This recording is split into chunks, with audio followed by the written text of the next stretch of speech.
रात का समय था। समुद्र पूरी तरह शांत दिखाई दे रहा था, लेकिन गुजरात के तट के पास कुछ गोताखोर गहरे पानी में उतर चुके थे। उनके हाथों में टॉर्च थी और सामने केवल अंधेरा। जैसे जैसे वे नीचे जाते गए, समुद्र का पानी और ठंडा और भारी महसूस होने लगा। चारों तरफ केवल नीला अंधकार था और एक अजीब सा सन्नाटा। अचानक टॉर्च की रोशनी एक पत्थर की दीवार से टकराई।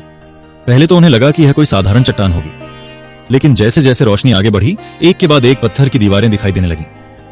कुछ ही क्षणों में उन्हें एहसास हुआ कि वे किसी प्राकृतिक चट्टान के पास नहीं, बल्कि एक डूबी हुई नगरी के सामने खड़े थे। एक ऐसी नगरी जिसके बारे में हजारों साल पहले ग्रंथों में लिखा गया था। क्या यह वही नगरी थी जिसे भगवान श्री कृष्ण ने बसाया था? क्या सच में समुद्र के नीचे आज भी मौजूद है श्री कृष्ण की द्वारका नगरी? यह सवाल आज भी लोगों के मन में बना हुआ है। भारत के इतिहास और धार्मिक कथाओं में द्वारका का नाम बहुत सम्मान के साथ लिया जाता है। कहा जाता है कि यह केवल एक शहर नहीं था, बल्कि एक सुनहरी नगरी थी जहां हर तरफ भव्य महल और सुंदर इमारतें थीं।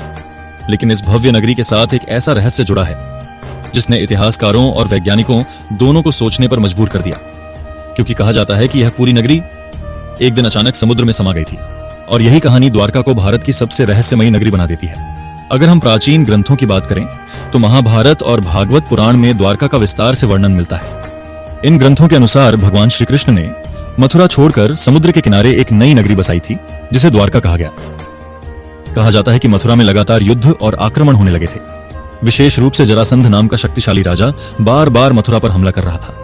इन हमलों से अपने लोगों को बचाने के लिए श्री कृष्ण ने एक नई और सुरक्षित नगरी बसाने का निर्णय लिया।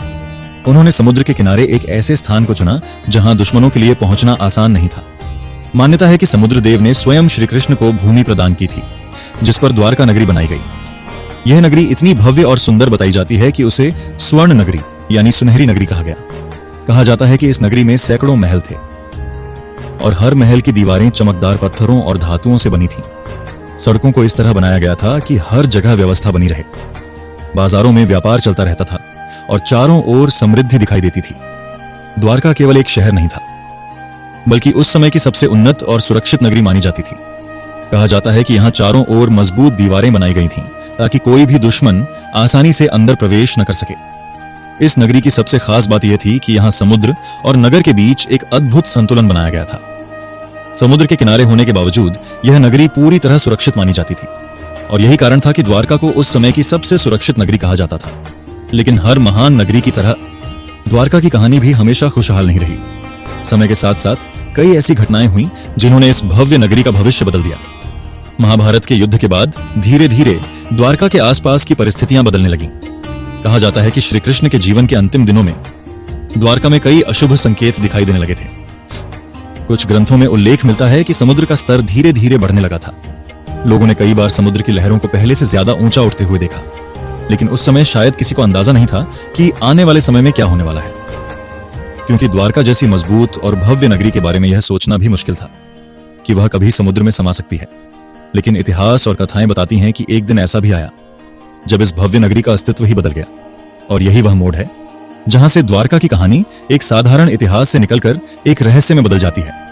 क्योंकि आगे जो हुआ उसने लोगों को सदियों तक सोचने पर मजबूर कर दिया। असल रहस्य तो तब शुरू होता है जब भगवान श्री कृष्ण के जीवन का अंतिम समय आता है। महाभारत और भागवत पुराण के अनुसार जब श्री कृष्ण ने अपने जीवन का अंत किया तो उसके कुछ समय बाद ही द्वारका नगरी के साथ एक बहुत बड़ी घटना घटी। कहा जाता है कि उस समय समुद्र का स्तर अचानक बढ़ने लगा था। लहरें पहले से ज्यादा ऊंची उठने लगीं और तट के पास रहने वाले लोगों ने खतरे को महसूस करना शुरू कर दिया। कुछ कथाओं में बताया गया है कि श्री कृष्ण के देह त्याग के बाद लोगों को पहले ही चेतावनी दे दी गई थी कि वे इस नगरी को छोड़ दें। धीरे धीरे लोग द्वारका से बाहर निकलने लगे, लेकिन शायद किसी ने यह नहीं सोचा था कि यह नगरी हमेशा के लिए समुद्र में समा जाएगी। कहा जाता है कि एक दिन समुद्र की लहरें इतनी तेज हो गईं कि उन्होंने धीरे धीरे पूरी नगरी को अपने अंदर लेना शुरू कर दिया। महलों की दीवारें, सड़कों के किनारे बने भवन, सब कुछ धीरे धीरे पानी के नीचे गायब होने लगा। और कुछ ही समय में वह भव्य और सुनहरी नगरी, जिसे कभी दुनिया की सबसे सुंदर नगरी कहा जाता था, समुद्र के नीचे छिप गई। यह घटना केवल एक धार्मिक कथा तक सीमित नहीं रही, बल्कि समय के साथ यह एक ऐसा रहस्य बन गई जिसने इतिहासकारों और वैज्ञानिकों को भी आकर्षित किया। सदियों तक लोग केवल ग्रंथों में पढ़ते रहे कि द्वारका समुद्र में डूब गई थी, लेकिन कोई पक्का प्रमाण सामने नहीं आया था। फिर समय बदला और 20वीं सदी में इस रहस्य को समझने की एक नई कोशिश शुरू हुई। 1980 के दशक में भारत में समुद्र के नीचे शोध करने का काम शुरू हुआ। विशेष रूप से गुजरात के तट के पास आधुनिक द्वारका शहर के आसपास समुद्र की गहराइयों में खोज अभियान चलाया गया। इन खोज अभियानों में गोताखोर और वैज्ञानिक समुद्र के अंदर गए और जो उन्होंने देखा वह किसी के लिए भी चौंकाने वाला था। समुद्र की गहराइयों में उन्हें पत्थरों की दीवारें दिखाई दी। कुछ जगहों पर ऐसे ढांचे मिले जो किसी प्राकृतिक चट्टान की तरह नहीं लगते थे, बल्कि वे बिल्कुल किसी प्राचीन नगर की दीवारों जैसे दिखाई दे रहे थे। कुछ समय बाद वहां से कई प्राचीन वस्तुएं भी मिलीं, जैसे पत्थर के खंभे, दीवारों के हिस्से और कुछ ऐसे अवशेष जो मानव निर्माण जैसे लगते थे। इन खोजों ने लोगों के बीच एक नई चर्चा शुरू कर दी। क्या यह वही द्वारका नगरी थी जिसका वर्णन हजारों साल पहले ग्रंथों में किया गया था? कुछ वैज्ञानिकों ने इन संरचनाओं का अध्ययन किया और पाया कि ये अवशेष बहुत पुराने समय के हो सकते हैं। हालांकि यह पूरी तरह साबित नहीं हो पाया कि ये संरचनाएं सीधे भगवान श्री कृष्ण की द्वारका से जुड़ी हुई हैं, लेकिन इतना जरूर कहा गया कि समुद्र के नीचे एक प्राचीन नगर के निशान मौजूद हैं। यही वह बिंदु है जहां इतिहास और आस्था एक दूसरे से जुड़ते दिखाई देते हैं, क्योंकि जहां एक ओर धार्मिक ग्रंथ द्वारका के डूबने की बात करते हैं, वहीं दूसरी ओर समुद्र के नीचे मिले ये अवशेष उस कहानी को और भी रोचक बना देते हैं। आज भी गुजरात के तट पर स्थित आधुनिक द्वारका शहर लाखों श्रद्धालुओं के लिए एक पवित्र स्थान बना हुआ है। यहाँ स्थित द्वारकाधीश मंदिर को भगवान श्री कृष्ण का निवास स्थान माना जाता है।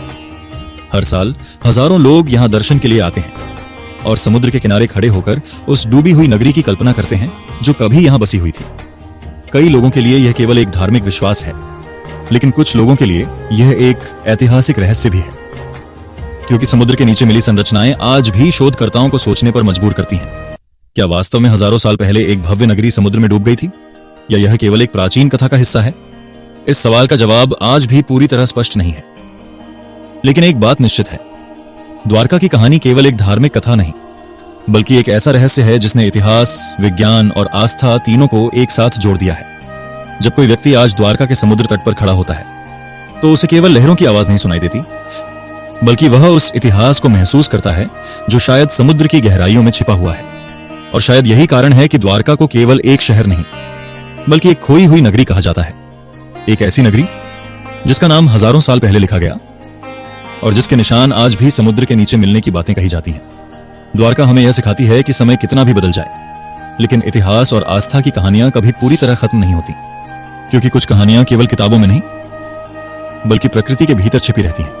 और शायद समुद्र की गहराइयों में आज भी कहीं उस भव्य द्वारका नगरी के कुछ रहस्य छिपे हुए हैं।